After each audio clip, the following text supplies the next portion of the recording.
And let me just get my slide deck going over here.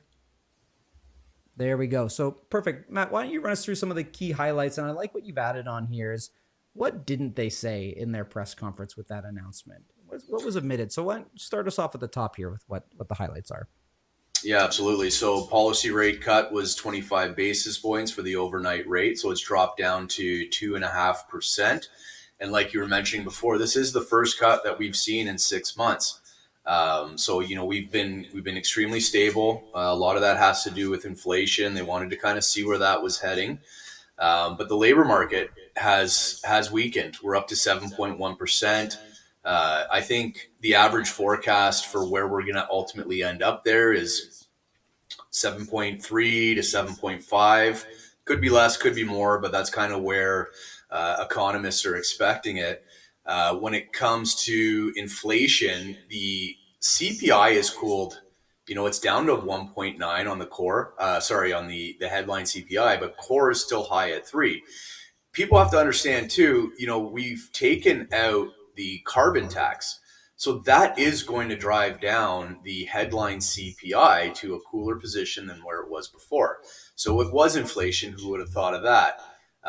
So one concern for me is that core inflation is still high. If this continues to tick up, it's going to potentially cause a pause. But if unemployment and the GDP, which has been contracting down to 1.5 to 1.6, if inflation starts to run away again, then that's definitely going to be a headwind.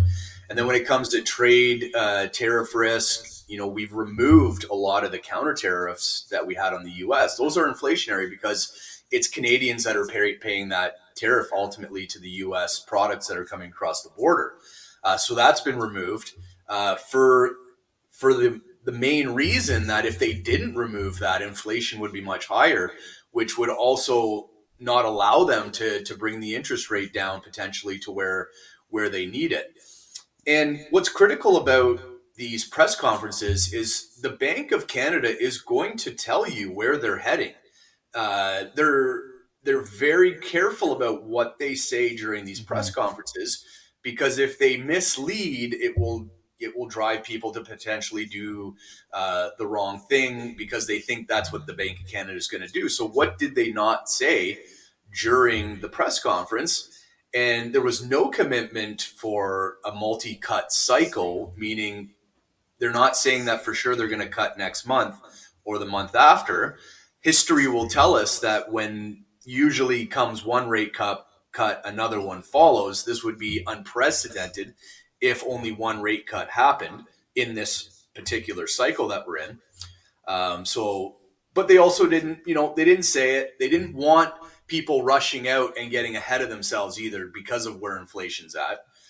They didn't claim inflation immediately was overshooting. The focus more on inflation being under control rather than accelerating. Again, depending on what happens in the world, that there still could be a potential for an acceleration in inflation.